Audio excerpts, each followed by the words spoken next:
Pemerintah Kabupaten Aceh Tengah melakukan seminar nasional Takengon Kota Pusaka yang menghadirkan para sejarawan nasional serta para budayawan Gayo.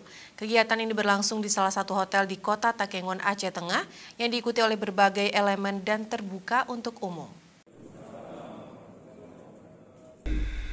Pemerintah Kabupaten Aceh Tengah yang diprakarsai oleh Bupati Aceh Tengah serius ingin mewujudkan Kota Takengon sebagai kota pusaka, sehingga diadakan seminar skala nasional terkait Takengon Kota Pusaka yang diadakan di salah satu hotel di Kota Takengon.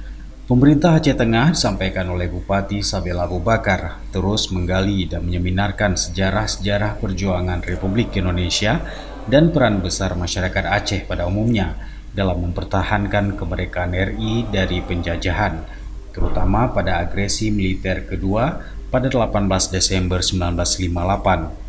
Serta pernah berdirinya PDRI atau Pemerintahan Darurat Republik Indonesia di bawah kepemimpinan Mr. Syafruddin Prawira Negara ketika pemerintahan Indonesia di Yogyakarta jatuh ke tangan Belanda.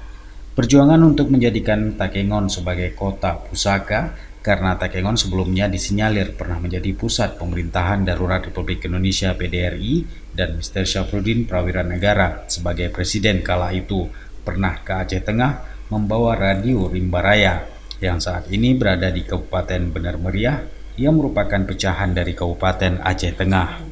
Sejumlah elemen antusias mengikuti seminar nasional Takengon Kota Pusaka ini, mulai dari unsur RRI, veteran RI Takengon, tokoh masyarakat, para akademisi, perwakilan organisasi baik OKP dan OPD, wartawan, perwakilan desa, serta tokoh masyarakat dari desa Remesen, Silih Nara yang selama ini disinyalir sebagai tempat singgahan Mr. Syafruddin Prawira Negara.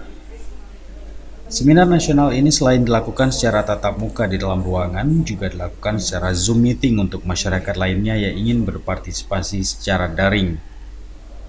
Para narasumber di dalam kegiatan ini dua sejarawan nasional, Dr. Anhar Gonggong dan Profesor Dr. Taufik Abdullah, juga mantan Ketua LIPI, Profesor Dr. Din Majid, Guru Besar UIN Syarif Hidayatullah Jakarta, serta beberapa tokoh sejarawan Gayo, diantaranya Insinyur Tagore Abu Bakar dan Dr. Andes Ibnu Hajar Lutawar. Dari Aceh Tengah, Tim Liputan Aceh TV melaporkan.